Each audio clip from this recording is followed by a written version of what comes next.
નમસ્કાર વિદ્યાર્થી મિત્રો, તો આજે આપણે ધોરણ 9 વિષય ગણિત અને પ્રકરણ 8 ચતુષ્કોણમાં પ્રમેય 8.7 નો ઉકેલ મેળવીશું. કેવી રીતના સાબિત કરવાનો છે તે ઓકે. ચાલો શરૂ કરીએ. સૌપ્રથમ અહીં આપણને આપ્યું શું છે કે ચતુષ્કોણના વિકર્ણો એકબીજાને દુભાગે તો તે ચતુષ્કોણ સમાંતર બાજુ ચતુષ્કોણ છે તેવું આપણે સાબિત કરવાનું છે. આપણે એક ચતુષ્કોણ આકૃતિ અહીંયા પહેલા લઈ લીધી છે. આપણે અહીંયા લખી દઈએ, એના નામ આપી દઈએ બાજુઓના A B C અને D. વચ્ચે જે બિંદુમાં દુભાગે છે બંને વિકર્ણો તેને O આપી દઈએ. અહીંયા આપણે જો કીધું છે આપણે પક્ષથી શરૂઆત કરીશું. આકૃતિ આપણે દોરી દીધી છે. જો ચતુષ્કોણના વિકર્ણો એકબીજાને દુભાગે છે એટલે બે સરખા ભાગ થશે વિકર્ણોના, તો આપણે અહીંયા પક્ષમાં આપણને શું આપ્યું છે તે લખી દઈએ કે ચતુષ્કોણ ABCD માં OA બરાબર OC થશે કારણ કે દુભાગે છે. સમજાય છે મિત્રો? હવે OB બરાબર OD થશે અને OB બરાબર OD થવાનું છે. હવે સાધ્ય શું થશે તો કે જે સાબિત કરવાનું છે તે, તો શું સાબિત કરવાનું છે તે જ લખી દેવાનું. ચતુષ્કોણ ABCD એ સમાંતર બાજુ ચતુષ્કોણ છે. સરળ છે મિત્રો, ખૂબ સરળ પ્રમેય છે. હવે સાબિતી આપણે શરૂઆત કરીશું. સાબિતીમાં સૌપ્રથમ વિદ્યાર્થી મિત્રો આપણે લખીશું કે અહીં વિકર્ણો પર તમારે ધ્યાન આપવાનું છે. વિકર્ણ AC અને BD, વિકર્ણ AC અને BD એકબીજાને ક્યાં છેદે છે? O બિંદુમાં. તો લખીશું એકબીજાને O બિંદુમાં છેદે છે. ઓકે. તો આપણને ખબર છે વિદ્યાર્થી મિત્રો, કોઈ બે રેખા જો આપણે લઈએ ને અને તે રેખા એકબીજાને છેદતી હોય ને તો તેના સામસામેના ખૂણા કેવા હોય? અભિકોણની જોડ. ધોરણ 7 માં પણ શીખી ગયા છે અને 8 માં પણ આવે છે. ઓકે. તો આ બે ખૂણા કેવા થશે વિદ્યાર્થી મિત્રો? અભિકોણની જોડ. તો અહીંયા કૌંસમાં લખીશું અભિકોણ. ઓકે. અને અભિકોણ કયા છે? ખૂણો AOB, ખૂણો AOB બરાબર ખૂણો COD. આ બે અભિકોણ થઈ ગયા. આપણે લખીશું ખૂણો COD અને પરિણામ 1 આપવાનું અને કૌંસમાં લખીશું અભિકોણ. ઓકે, ઉપર નહીં લખતા. ઓકે, ચાલો હવે આગળ શું કરવાનું છે? બે ત્રિકોણને ધ્યાનમાં લઈ લો વિદ્યાર્થી મિત્રો. આ ત્રિકોણ અને આ ત્રિકોણ, બસ બીજું કંઈ નથી કરવાનું. હવે ત્રિકોણ AOB છે તો અહીંયા પહેલા આપણે એક બાજુ લઈએ, બંનેની બાજુ આપણે જોઈએ. બાજુ લેવાની છે. તો આ ત્રિકોણમાં અને ઉપરનો ત્રિકોણ છે તો OA બરાબર OC બે બાજુ OA બાજુ છે ત્યાં નીચેનો ત્રિકોણ AOB માં છે અને OC બાજુ છે તે ઉપરનો ત્રિકોણ COD માં છે.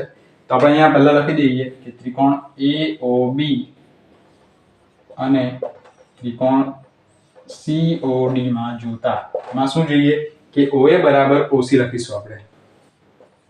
OA બરાબર OC. કારણ લખવાનું પક્ષ. ઓકે, જે આપણને આપ્યું છે પક્ષમાં આપ્યું છે ને વિદ્યાર્થી મિત્રો, અહીંયા જોઈ શકીએ છીએ આપણે. હવે બીજો ખૂણો પકડીશું આપણે. કયો ખૂણો? અભિકોણની જોડના AOB અને COD. જે આપણે પહેલા જોયું જ છે. લખી દેવાનો ખૂણો AOB બરાબર ખૂણો COD. કૌંસમાં શું લખીશું? અભિકોણની જોડ. ક્લિયર? ત્યાર પછી વિદ્યાર્થી મિત્રો ત્રીજી બાજુ OB બરાબર OD પણ બાજુ સરખી થશે બંને ત્રિકોણમાં અને લખી દેવાનું કે આ બાજુ છે OB બરાબર OD. ઓકે, આ પણ બાજુ થઈ. કારણ પક્ષમાં જ આપણને પણ આ આપ્યું છે. આપણે જોઈએ તો આ આપણને પક્ષમાં આપ્યું છે. અહીંયા ક્યાં ગયું? અહીંયા છે OB બરાબર OD. તો આપણે ત્રિકોણ, બંને ત્રિકોણ કેવા સાબિત થઈ ગયા? ત્રિકોણ AOB એકરૂપ ત્રિકોણ COD. કારણ શું લખીશું અહીંયાથી કે બાજુ, ખૂણો અને બાજુ માટે બા અનુસાર. ઓકે, આપણે ત્રિકોણ એકરૂપ સાબિત થઈ ગયો. એકરૂપ ત્રિકોણ અનુરૂપ બાજુની ખૂણા સરખા હોય. હવે શું કરવાનું છે? અહીંયા ધ્યાન આપજો મિત્રો. આપણે અહીંયા તમારે Z આકાર આ જોવાનો છે, ઊંધો Z. આ ખૂણો અને આ ખૂણો બંને ત્રિકોણની અંદર આવેલા ખૂણા છે તે પકડવાના. ઓકે, તો ખૂણો આપણે આવ્યો ખૂણો CDO છે અહીંયા. તો ખૂણો CDO લખી દેવાનો. બરાબર હું ખૂણો લખીશ ખૂણો ABO. કારણ શું છે? અહીંયા જો આ બે રેખા થઈ ગઈ અને એની છેદિકા થઈ ગઈ. તો છેદિકાની સામસામેના યુગ્મકોણની જોડના ખૂણા કેવા હોય છે? સરખા હોય છે. માટે બંને ખૂણા સરખા થયા. તો અહીંયા લખીશું અહીં ખૂણો CDO અને ખૂણો ABO એ બાજુ કઈ બે બાજુ અહીંયા સંકળાય છે? આ બાજુ એટલે CD અને AB બાજુ આવે છે અહીંયા. માટે બાજુ AB અને CD અને તેમની છેદિકા કઈ થઈ? અહીંયા ધ્યાન આપવાનું, આ છેદિકા થઈ એટલે BD તેમની છેદિકા થશે. છેદિકા BD થી બનતા યુગ્મકોણની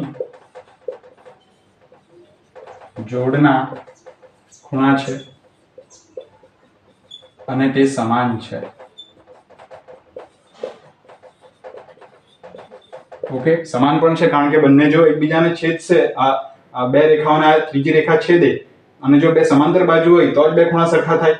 આપણે અહીંયા સાબિત કરી દીધું છે કે AOB અને ત્રિકોણ COD એકરૂપ છે તો અનુરૂપ ખૂણા પણ સરખા હશે એમના. તો ખૂણા જો સરખા હોય તો આ સિદ્ધાંત પ્રમાણે આપણે z ની આકૃતિ દોરી તે પ્રમાણે બંને બાજુ પણ કેવી હશે?